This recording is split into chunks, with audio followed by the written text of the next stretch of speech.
ঘর বাড়ি এগুলো না সবার কপালে থাকে না, আর যাদের কপালে থাকে তারা সেই জিনিসগুলোর মর্ম বোঝে না। তো হ্যালো এভরিওয়ান, কেমন আছো সবাই? আশা করি ভালো আছো, আমিও ভালো আছি। সবাইকে শুভ সকালের অনেক অনেক শুভেচ্ছা। এখন ঘড়িতে 8টা 15, আর আমি দেখো সকালবেলা ঘুম থেকে উঠে সব কাজ মোটামুটি সেরে নিয়েছি। জাস্ট শুধু ঘরটা মুছতে বাকি আছে। এখনও বাইরের উঠোনটা ঝাড় দেওয়া হয়নি, মানে ঘরের সামনেটা ঝাড় দেওয়া হয়নি। এখন আমি ঘরের ভিতরটা ঝাড় দিয়ে বিছানাটা পরিষ্কার করে সব গুছিয়ে গাছিয়ে নিয়ে ঘরটা মুছে নিলাম। তার কারণ সোনাই পড়তে বসবে, আর তোমাদের দাদাভাই তো বারবার ঘরে ঢুকছে, যার জন্য করে আমি ভাবলাম কি আগে ঘরটাই মুছে নিই। তো যাই হোক, আর তোমরা তো জানো ওই যে বেড়াল বাচ্চাটা আছে, তো ওর জন্য তো ঘরটাতে শোকাতে হবে, ওর জন্য সবাইকে বাইরে বের করে দিয়ে আমি সবার আগে ঘরটাকে মুছে নিচ্ছি। কারণ ঘর না মুছে নিলে না, বেড়াল বাচ্চাটা ঘরের মধ্যে দৌড়াদৌড়ি করলে তখন হচ্ছে ওর লোমগুলো আটকে যাবে, তখন বিচ্ছিরি ব্যাপার হয়ে যাবে। ওই জন্য করে ওদের বাইরে বের করে দিয়ে আমি ঘরটা মুছে নিচ্ছি। আর এদিকে দেখো আমার ঘর মোছা কমপ্লিট হয়ে গেছে, বাইরে চলে এসেছি। আর দেখো ফুল গাছটাকে কি সুন্দর লাগছে। শীতের সময় ফুল গাছটার দিকে তাকানোর অবস্থা ছিল না, কেন জানি না, মানে ফুল গাছটার দিকে তাকালেই আমার মন খারাপ হয়ে যেত। এই ফুল গাছগুলো না আমি লাগিয়েছি। তো যাই হোক, এদিকে দেখো আমার উঠোন ঘাটন সব ঝাড় দেওয়া হয়ে গেছে, আর শুধু বাসনটুকু মাছ দেওয়া কি আছে। আর আগের দিনে জল এসেছিলো টাইম কলে, আর বাড়িওয়ালারা তো টাইম কলটা আমার ঘরের সামনেই একদম বসানো আছে, তো এটা মানে পাইপ ফিট করে নিয়ে একবারে কলপাড়ে মানে বাথরুমের কাছে লাগাবে। তো এখন যেহেতু আমার ঘরের সামনে আছে, এখানে তো সবাই কাজ করতে পারে না, তো সবাই অল্প স্বল্প জল মানে বালতিতে করে জল নিয়ে নিয়ে চলে যায়। আর কারণ আমার ঘরের সামনে তো কাদা হবে সবাই কাজ বাজ করলে, আর এখানে তো সিমেন্ট করা নেই যে জল ঢেলে দিলে ধুয়ে চলে যাবে, তাই না? তো যাই হোক, এখানে দেখো আমি বাসন মাজছি, আর এই যে মানে শয়তান বিল্লিটা এসে এখানটা দেখো আমার পায়ে বারবার মানে কামড় দিতে যাচ্ছে। তো যাই হোক, ওখানে সোনাই বসে আছে, আর আমি সোনাইকে বলছি একটুখানি বকা দে। সোনাই যখনই বকা দেয় ও আবার পালিয়ে চলে যায়। তো যাই হোক, এদিকে দেখতে পাচ্ছ আমার মানে বাসন মাজা শুরু করে দিয়েছি। মানে কি বলো তো, সকালবেলা উঠে না এত পরিমাণে গরম ফেলে, আর কিন্তু আজকের দেখো গরমের সাথে সাথে না সুন্দর একটু হাওয়াও আছে জানো তো। ওর জন্য করে আমি একটু বাসন মাজতে বসে গেছি। ভাবলাম কি আজকের আর কলপাড়ে যাবো না, এখানেই বাসনটুকু মেজে নিই গেটের সামনে। আর অল্প বাসন ছিল জানো তো, কালকের দুপুরের পরে খাওয়া দাওয়ার পরে বাসনটুকু সব মেজে নিয়েছি। তো যার জন্য করে আজকে সকালে একটু বাসনটা কম আছে, অল্প কয়েকটা ছোট ছোট বাসন আছে, মানে থালা টালা এগুলো আছে। তো এগুলো মেজে ঘষে নিয়ে তারপর আবার একটু রুটি করবো আজকে। জানো বেশ খানিকটা আটা নিয়ে এসেছি দেশের বাড়ি থেকে, তো ভাবলাম কি সকালবেলা করে একটু করে টিফিনে সেই তো আটা আমি কিনে আনি, তো ভাবলাম দেশে থেকে নিয়ে গেলে কি হবে বলো তো, তাহলে একটু আটাটা মানে সাথে সাথে রুটিটা একটু শক্ত হবে, কিন্তু রুটিটা পরে গেলে ঢাকা দিয়ে রাখলে নরম হয়ে যায়। তার জন্য করে দেশে থেকে অনেকটা পরিমাণে আটা নিয়ে এসেছি। তো আটাগুলো বেশি দিন রাখলে তো ডেট ফেল হয়ে যাবে বা নষ্ট হয়ে যাবে, যেহেতু রেশনের আটা। তো যাই হোক, এখানে আমার বাসন মাজা প্রায় শেষ হয়ে গেছে, মানে বাসন মাজা শেষ হয়ে গেছে, এখনও ধুইনি। আর এই যে কাকু এসে বলছে জল এসেছে, আমি বললাম না কাকু জল আসেনি। কাকু জিজ্ঞেস করছিল আর কি যে জল এসেছে কিনা। আর এখন তো বাজে ওই 8:30 9:30 মতন বাজে, মানে 9টার কাছাকাছি আর কি। তো জল এখন তো আসবে না, জল আসবে তো সেই 11টা, আর আমাদের এখানে তো 11টায় জল দেয় না। এখন যেহেতু 11টায় দেয় না, কারণ এখন চারিদিকে রাস্তায় কাজ হচ্ছে, তো আর রাস্তার কাজ হচ্ছে আর পাইপ বারবার ফেটে যাচ্ছে, যার জন্য করে মানে একবেলাই জল দেয়, একটু বেলা করে দেয়, মানে 2:30 3টে পর্যন্ত জল থাকে জানো তো। তো যাই হোক, আমার এখানে বাসন মাজা কমপ্লিট হয়ে গেছে, বাসনগুলো একটু ধুয়ে নিচ্ছি। আর ঘরের সামনে টাইম কলটা বসিয়েছে বলে একদিক থেকে যেমন ভালো হয়েছে, আর একদিক থেকে খুব খারাপ হয়েছে জানো তো। ঘরের সামনে যখন কলটা ছিল না, তখন ঘরের সামনেটা মানে বেশ ভিজা, মানে শুকনো শুকনো থাকতো, মানে সবসময় একটা শুকনো থাকতো। আর এই টাইম কলটা এখানে বসানোর পরে ওই বলে না ঘোড়া দেখলে খোঁড়া হয়ে যায় মানুষ, তা আমার হয়েছে সেই দশা। আমি তো আর কলপাড়ে যাই না বাসন কোসন নিয়ে, এখানটাই টুকটাক যতটুকু বাসন পড়ে এখানেই মেজে নিই।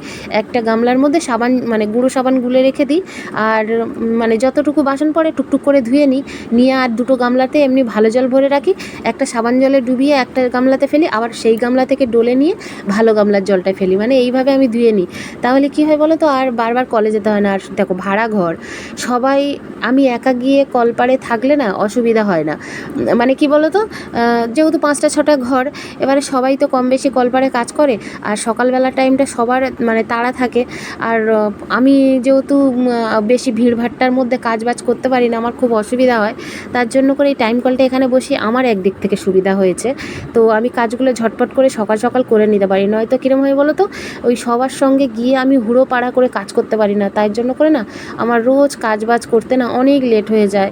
আর এই কাজবাজের আমি ভিডিওগুলো করতে পারি না, যেহেতু কলপাড়ে সবাই থাকে, সবার ফেস দেখানোটাও তো উচিত নয়, কে পছন্দ করে না করে তার ঠিক নেই। তো আমার না খুব অসুবিধা হয়, আগে তবু টুকটাক ভিডিও দিতাম, এখন আর দিতে পারি না জানো তো। তো যাই হোক, আমার এখানে প্রায় বাসন থালা পুরো ধোয়া কমপ্লিট হয়ে গেছে। তো আমি সব কিছু গুছিয়ে গাছিয়ে বাসনগুলো সব ঝুড়িতে ভরে গুছিয়ে রেখে চলে এসেছি রুটি করতে। আর দেখো, এই রুটি করতে গেলে না ভীষণ ঘরবাড়ি নোংরা হয় জানো তো, মানে বিশেষ করে রান্নাঘর এত পরিমাণে নোংরা হয় বলার কথা নয়। আর সকাল থেকে এমন তীব্র একটা গরম ফেলেছে, মানে সহ্য করা যাচ্ছে না। তো যাই হোক, এখানে আমি না যেহেতু একা, কেউ তো আমার করে দেওয়ার নেই, তো যার জন্য করে আমি মানে অল্প অল্প করে রুটি বেলছি আর ওদিকে ভাজা শুরু করে দিয়েছে। মানে রুটি ভাজা হচ্ছে আবার এদিকে বেলা হচ্ছে। রুটির মানে গোলাটা একটু নরম করেছি, যে আটাটা মেখেছি একটু নরম করে মেখেছি, তাহলে বেলতে সুবিধা হতো। একটু আটা বেশি লাগবে বেলার সময়, কিন্তু কিছু করার নেই, তাড়াতাড়ি করার জন্য এরকম করতে হবে। আর এই যে দেখতে পাচ্ছ, আমি থালার মধ্যে রুটি বেলছি, মানে থালাটাকে উপর করে দিয়ে রুটি বেলছি। আমার কিন্তু মানে বেলুন বাড়ি দুটো আছে, বেলুন চাকিও দুটো আছে, কিন্তু ওই যে বলে না মাজা ঘষার ভয়তে আর 9 মাসে 6 মাসে একবার রুটি খাই, যার জন্য করে সব কিছু ধুয়ে মেজে তুলে রেখেছি জানো। তো যাই হোক, এখন আমি এই যখন রুটি বেলি, হয় শিলের মধ্যে বেলি, নয়তো পিঁড়ে আছে, খুশি পিঁড়ে আছে তার মধ্যে বেলি, নয়তো এরকমই থালা উপর করে বেলি। তো যাই হোক, আমি ওদিকে অনেকগুলো রুটি বেলে নিয়ে চলে এসেছি। ভাবলাম বেশ কটা ভেজে তুলে নিই, কারণ সোনাইয়ের খিদে পেয়ে গেছে জানো তো, অনেকটাই বেলা হয়ে গেছে, প্রায় 9:30 10টা বাজতে যায়, আর সোনাইয়ের খিদে লেগে গেছে। আর একটা জিনিস সবসময় খেয়াল করবে, দেখবে মানে রেশনের আটাগুলো না রুটিগুলো বেশ ফোলে, ঢাক ঢাক হয়ে রুটিগুলো ফুলে যায় জানো তো। তো যাই হোক, আমি রুটি এমনি আমার হাতে নর্মাল ফোলে, কিন্তু এই রেশনের আটাতে খুব সুন্দর রুটি ফোলে, যদি তুমি ভাজতে পারো। তো যাই হোক, একটু মোটা করে বেললে না খুব সুন্দর রুটি হয় রেশনের আটায়। তো যাই হোক, এদিকে আমি অনেকগুলো আটা আর রুটি করে নিয়ে ভাজছি এদিকে, আর এদিকে সোনাই বলে মা আমি কিছুটা বেলে দেবো, পড়ছিল। তো বলছে মা আমি কিছুটা বেলে দেবো, আমি বললাম তা তুই খেয়ে নে। বলছে না আমি এখন খাবো না, একসাথে তুমি আর আমি একসাথে খাবো। তো যাই হোক, আমি বললাম ঠিক আছে, আর কয়েকটা গোলা আছে তুই বেলে দে, ছোটো মানুষ তো বেলতে পারে না। তবু ওই বলেছে এটুকুই মানে অনেক আর কি। দেখো, যারা পারে না ঠিক কথা, এই যে পারে না তবু এসে যে বলছে মা আমি তোমার হাতে কাজ করে দেবো, এটুকুই না শুনে মানে অনেকটা নিজেকে সান্ত্বনা দেওয়া যায়, যে না না আমার সন্তান আমার কষ্ট বোঝে। তো যাই হোক, এদিকে আমার দেখো রুটি ফুটি সব করে টিফিন খেয়ে গুছিয়ে গাছিয়ে নিয়ে দুপুরে রান্নায় চলে এসেছি। আর দুপুরে রান্না করছে হচ্ছে তোমাদের দাদাভাই।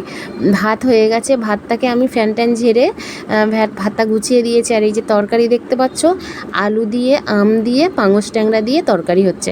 আসলে প্রচণ্ড গরম, এই যে আম দিয়ে আলু দিয়ে তরকারি করছি বললাম, এটা একটা আনকমন খাবার, দেখবি মেদিনীপুরের লোকেরা এই খাবারগুলো বেশি খায়। তো আর গরমের সময় তোমরা সবাই দেখো যে এইভাবে যদি তরকারি করে খাও না, গরমের সময় না একটু খেতেও ভালো লাগে। তো যাই হোক, ঘরে আম ছিল না, তো সোনাইকে বাজারে পাঠিয়েছিলাম আম আনতে, ও 500 আম এনেছে। তো 2টো আম 4 টুকরো করে তরকারিতে দিয়েছি, আর 3টে না 4টে আম ছিল ছোট ছোট। তো সোনাই বলছে মামা একটু আচার করা হবে। তো 30 টাকাওয়ালা করে বাসন থালাওয়ালা আসে, ওদের কাছ থেকে সোনাই কয়েকটা ছোট ছোট বয়াম কিনে নিয়েছে জানো তো, আচার করার জন্য 2-3 রকমের আচার করবে বলে, অল্প অল্প মানে ছোট ছোট বয়ামগুলো। তো বলছো মা কটা আম আছে, চলো একটু আম তেল বানাই। আমি বললাম তা ঠিক আছে চলো, একটুখানি দেখো ফোনে থেকে রেসিপি বের করো, আম তেলের রেসিপিটা করে দিই। কিন্তু তার আগে আমি কি করেছি বলো তো, আম তেলটা তো খোসা শুদ্ধ আম তেল করে, আর আমি কি করেছি আমগুলোকে ছোট ছোট করে টুকরো করে নিয়েছি, নিয়ে মানে ওটা আর আম তেল হবে না। তো বললাম আম তেলটা অন্য দিন একদিন করে দেবো, আজকের একটু আচার করে দিই, টক ঝাল মিষ্টি আচার করে দিই। তো যাই হোক, এখানে দেখো আমি ওদিকে আমার তরকারি ফুটছে, মানে হয়ে গেছে আর কি, এবার নামাবো। আর এদিকে দেখো কড়াইতে না আমি বেশ খানিকটা সর্ষের তেল ঢেলে দিয়েছি। তবে যাই হোক, আমার আমের তুলনায় সর্ষের তেলটা একটু বেশি পড়ে গেছে। তোমাদের দাদাভাই চান করে এসে আমাকে বকাবকি করছিল, কিন্তু কিছু করার নেই, তুলে নিলে ভালো হতো। কিন্তু ওই বলে না মানে হ্যাকাতে লোকের তাল আলাদা, আমি তো বিশ্ব হ্যাকাতে। তো যার জন্য আমার সঙ্গে সোনাইও আছে, বলছে কিচ্ছু হবে না মা তুমি ঢেলে দাও। আমিও ওর কথা শুনে আমগুলো সব অতটা তেলের মধ্যে ঢেলে দিয়েছি। তো যাই হোক, আচারটা সত্যি সুন্দর হয়েছে, টেস্টি হয়েছে। সোনাই তো মানে বানানোর সাথে সাথে ঠান্ডা হতে দেয়নি, তখন থেকে খাওয়া শুরু করে দিয়েছে। তো এদিকে দেখো আমি আচার বসিয়ে দিয়েছি, মশলাটাতেও গুঁড়ো করে নিলাম, তোমরা দেখলে। আর আমি হচ্ছে এই আচারের মধ্যে কী কী মশলা দিয়েছি বলবো। সর্ষের তেল দিয়েছি, আর আমটাকে ছাড়িয়ে ছোটো ছোটো টুকরো টুকরো করে কেটে নিয়েছি। এটা তোমাদের মতন করে তোমরা কাটতে পারো, বড় করতে পারো, ছোটোও করতে পারো। তবে আমার মনে হয় জালিওয়ালা, মানে যে আমটার ভিতরে শক্ত শক্ত আস্তরণ হয়ে গেছে, সেই আম দিয়ে আচারটা করলে ভালো হয়। তো যাই হোক, আমার এই আমগুলো একদম কচি ছিল। তো তোমরা এই আচারটা করার সময়, টক ঝাল মিষ্টি আচারটা করার সময় কী করে বলতো, আগে সর্ষের তেল দিয়ে দেবে। সর্ষের তেল দেওয়ার পরে এখানটায় হলুদ, লঙ্কা আর মানে একটু পরিমাণ মতো লবণ দিয়ে দেবে। দিয়ে এই যে আমটা একটু ভাজা ভাজা করবে, মোটামুটি ভাজা ভাজা হয়ে যাওয়ার পরে এর মধ্যে তুমি হচ্ছে বেশ খানিকটা চিনি দিয়ে দেবে। মানে চিনি কীরকম বলো তো, তুমি আন্দাজ মতন যতটা তুমি মিষ্টি করতে চাও, টক মিষ্টি ঝাল যেরকম করতে চাও সেইভাবে চিনি দিয়ে দেবে। আর গুঁড়ো মশলা, মানে আচারের মশলার জন্যে হচ্ছে আমি নিয়েছিলাম গোটা জিরে, আর রাঁধুনি, পাঁচফোড়ন, আর হচ্ছে নিয়েছিলাম আরেকটা কি, তেজপাতা, শুকনো লঙ্কা, এইগুলো নিয়েছিলাম। ও আর মানে নিয়েছিলাম, মৌরি নিয়েছিলাম, এইগুলোই নিয়েছিলাম। ঠিক মনে পড়ছে না, এই জিনিসগুলো নিয়েছিলাম। তবে পাঁচফোড়নটা হচ্ছে আমি তেলের উপরে দিয়েছিলাম, তোমরা তো দেখতেই পেলে। পাঁচফোড়নটা আমি গুঁড়ো করিনি, পাঁচফোড়নটা আমি তেলের উপরে দিয়েছিলাম। তো এই আমার মোটামুটি আচার মানে শেষের মুখে চলে এসেছে। এখানে একটু গুঁড়ো মশলাটা দিয়ে দিতে হবে।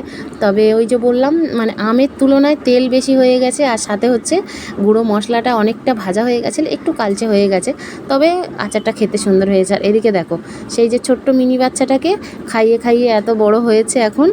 আর ওকে তো আমরা হচ্ছে চামচে খাওয়াই না, সিরিঞ্চিতে খাওয়াই। আর এখানে দেখো, তোমাদের দাদাভাই খাওয়ায় না, কিন্তু আজকের খাওয়াতে গিয়ে কি করেছে, মানে সিরিঞ্চিটা খুলে দিয়েছে। তো যাই হোক, আমার আচার কেমন হয়েছে, রান্নাবান্না কেমন হয়েছে, ভিডিও যদি ভালো লাগে লাইক কমেন্ট শেয়ার করুন।